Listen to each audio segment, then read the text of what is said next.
Hello everyone. तो कैसे हैं आप सब? आई होप आप सब अच्छे होंगे और मैं भी बढ़िया हूँ।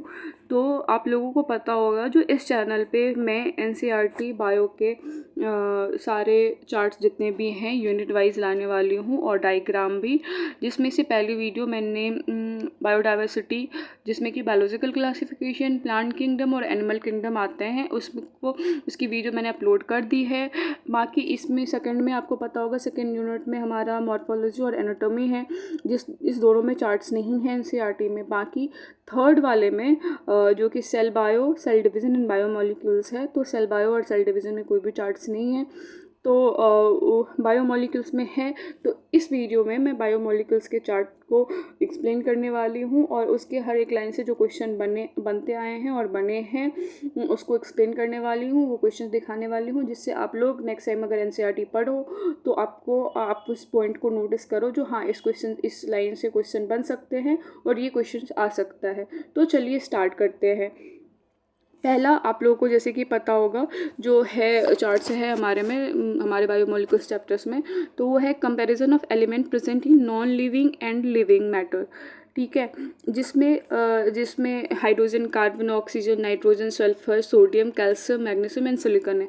तो इसमें मैंने एक ट्रिक से याद किया, मैं आपको बताऊं, जो ये जितने भी वैल्यूज़ हैं हमारे क्वेश्चंस में वैल्यूज़ नहीं आएंगे, तो don't be worry about it. बाकी ऐसे ट्रिक से हमें कंपेयर करने के लिए दे सकता है या फिर किस में ज़्यादा किस में कम, हमें ऐसे वाले क्वेश्चन आ सकते हैं। तो मैंने ऐसे याद किया जो कॉन करके, मतलब CHON, कौन से मैंने याद किया, जो कॉन जो होता है ये ह्यूमन बॉडी में ज़्यादा होता है respect to earth crust. Earth crust में क्या होता है, ये कम होता है। अर्थ क्रस्ट में ये कम होता है, ह्यूमन बॉडी में ज़्यादा होता है। कौन ज़्यादा होता है? कौन, CHON। ठीक है, बाकी उसके बाद सल्फर जो होता है वो सल्फर भी ह्यूमन बॉडी में ज़्यादा होता है।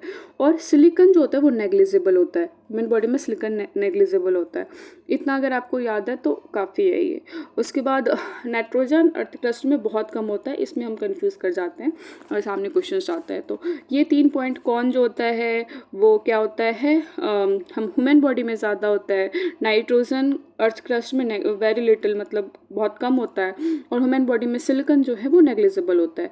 ये 3 क्वेश्चंस इससे आए हैं और आते आए हैं, ये आप ऐसे याद कर सकते हो। बाकी सेकंड वाला जो है हमारा सेकेंडरी मेटाबोलाइट्स, आपको प्राइमरी और सेकेंडरी मेटाबोलाइट्स में डिफरेंस पता होगा, वो आप देख लीजिएगा। बाकी इसमें जो है सेकेंडरी मेटाबोलाइट के एग्जाम्पल जो है वो पिगमेंट्स तो याद रहते हैं लोगों को, कैरोटिनॉइड्स एंड एंथोसाइनिन। मैं बताऊं, 2 चीज़ में लोग कंफ्यूज करते हैं जो कि मैं पर्सनली की हूँ स्टार्टिंग में, जिससे पहला है अल्केलॉइड्स एंड दूसरा ड्रग्स। हम अल्केलॉइड्स और ड्रग्स को ऐसे में ड्रग्स आता है ना, तो हमें ह्यूमन हेल्थ वाला चैप्टर याद आ जाता है और उसमें जो मॉर्फिन है एज अ ड्रग्स हमने पढ़ा है, तो हम इसमें वो वाला टिक कर देते हैं जो कि गलत हो जाता है।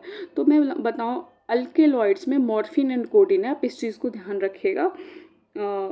इसमें कन्फ्यूज़न होता है और क्वेश्चंस गलत होते हैं। तो मॉर्फिन एंड कोडीन जो होता है वो अल्केलॉइड्स होता है। ड्रग्स जो होता है वो विनब्लास्टीन एंड कुर्क्यूमिन। मतलब आप जैसे ड्रग्स आएगा ना तो ऐसे भारी भरकम सा नाम जो होगा वो ड्रग्स होगा, जैसे विनब्लास्टीन एंड कुर्क्यूमिन, मतलब इन आ रहा है ड्रग्स के लास्ट में, इसका वो कीजिएगा। एंड अल्केलॉइड में इन आ रहा है, INE। अल्केलॉइड्स में क्या आ रहा है, इन आ रहा है, और ड्रग्स में क्या आ रहा है, IN आ रहा है। तो ये छोटी छोटी चीज़ों को अगर आप कंपेयर करके याद कर रहे हो ना, तो आपके जो क्वेश्चंस हैं ना, जो सामने ऑप्शन आएंगे जिसमें हम हमेशा 2 ऑप्शन में कंफ्यूज हो जाते हैं, वो उसमें हमें गलती नहीं होगी। बाकी मैं एक टर्पिनोइड्स भी अपने आप में इजी है, टर आ रहा है दोनों में। इसेंशियल ऑयल में तो एक ही है, लेमन ग्रास ऑयल, तो ये भी आ जाता है। बाकी टॉक्सिन्स एंड लेक्टिन्स में भी गड़बड़ होता है।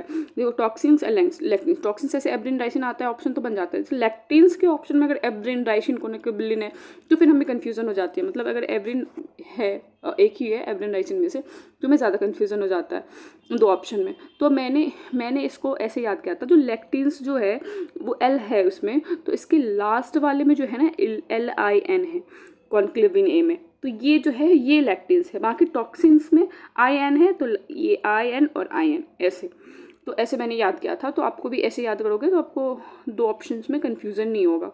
बाकी पॉलीमेरेटिक सब्सटेंस आपको पता होगा, रबर, गम, सेलुलोज होता है। हो गया, ये दोनों चार्ट क्लियर हो गए आपके। अब तीसरे चार्ट पे चलते हैं। तीसरा चार्ट क्या है हमारा, every compositions of cells. Cells में सबसे ज़्यादा और कम क्या होता है, तो आपको मैं बताऊं, वाटर, आपको पता होगा वाटर जो है वो सबसे ज़्यादा होता है, उसके बाद प्रोटीन, उसके बाद न्यूक्लिक एसिड। मैंने वेपन से याद किया था, मेरे को न्यूक्लिक एसिड और लिपिड में बहुत ही वो ज़्यादा था, तो मैंने वेपन होता है ना, वेपन, तो वेपन से याद किया था मैंने। ऐसे जो सबसे ज़्यादा water, then protein, then nucleic acid, then carbohydrate, lipids and ions. ठीक है, कार्बोहाइड्रेट, लिपिड्स, इसको तो मैंने वेपन से याद किया था। वेपन जो होता है वो इसमें, क्योंकि water, protein and nucleic acid, ये तीन जो स्टार्टिंग होते हैं ना, उसमें बहुत कन्फ्यूजन होता है। जो प्रोटीन ज़्यादा है, न्यूक्लिक एसिड, हमें लगता है जो न्यूक्लिक एसिड कार्बोहाइड्रेट से ज़्यादा कैसे हो सकता है हमारे बॉडी में, तो इसलिए मैंने इसको वेपन से याद किया था। वेपन सबसे ज़्यादा water, then protein, then nucleic acid, उसके बाद मैंने याद किया था सिलाई, तो ऐसे CLI सिलाई होता है, यू नो दैट। तो ऐसे कार्बोहाइड्रेट और फिर उसके बाद लिपिड, देन आयंस, तो आप भी ऐसे याद कर सकते हो, वेपन सिलाई। तो इससे कंपोजिशन याद होगा। बाकी आप लोगों के पास और भी ट्रिक्स होंगे तो ठीक है, मैंने ये वाले ट्रिक से याद किया था। उसके बाद सेकंड, ये वाला उतना वो नहीं है, आपको पता होगा जो हमारे लिविंग टिश्यूज़ में जो होते हैं, ये एलिमेंट्स जो होते हैं वो आयंस के फॉर्म्स में ही होते हैं। तो इसमें आप देख लेना कौन सा किस आयंस फॉर्म में होता है। सोडियम Na+ में, potassium K+, calcium Ca2+, magnesium Ca2+, water H2O के फॉर्म में, और CO3 और PO4 3- एंड SO4 2-। ठीक है, बाकी अगर हम ये उसके बाद नेक्स्ट चार्ट देखें तो नेक्स्ट है, ये लास्ट चार्ट है, some proteins and their function. ये सारे जो हैं वो प्रोटीन्स हैं, अब और हमें इसके फंक्शंस यहाँ दिए हुए हैं। अब देखो, ट्रिप्सिन एंड इंसुलिन हमें लगता है हार्मोन है, एंजाइम है, ट्रिप्सिन लगता है एंजाइम। तो इस चीज़ को थोड़ा सा ध्यान रखना, जो ट्रिप्सिन जो होता है वो एंजाइम होता है, बाकी इंसुलिन जो होता है वो हार्मोन होता है। एंटीबॉडी आप लोगों को पता है, फाइट इन्फेक्शन एजेंट्स होते हैं। रिसेप्टर्स में sensory reception, smell, taste, hormones, ये सब आ जाते हैं। ये इससे मैं बताऊं, मतलब अगर आप प्रीवियस ईयर क्वेश्चंस देखोगे तो लगभग 10 to 12 टाइम्स ये क्वेश्चंस आए हैं हर एंट्रेंस में लाके, लगभग में।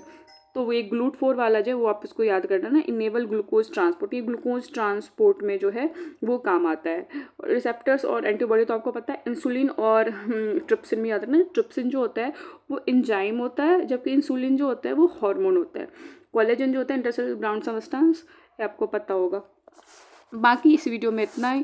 Thank you so much guys. Next video में आप लोगों को नेक्स्ट जो हमारी यूनिट है प्लांट किंगडम, वो डाइवर्सिटी, प्लांट फिजियो, उसकी वो दिखेगी, उसकी चार्ट्स लेके आऊँगी मैं। तब तक बने रहिए। Thank you so much. If you like my videos, please subscribe my channels and please support me. Your support means world to me. Thank you so much.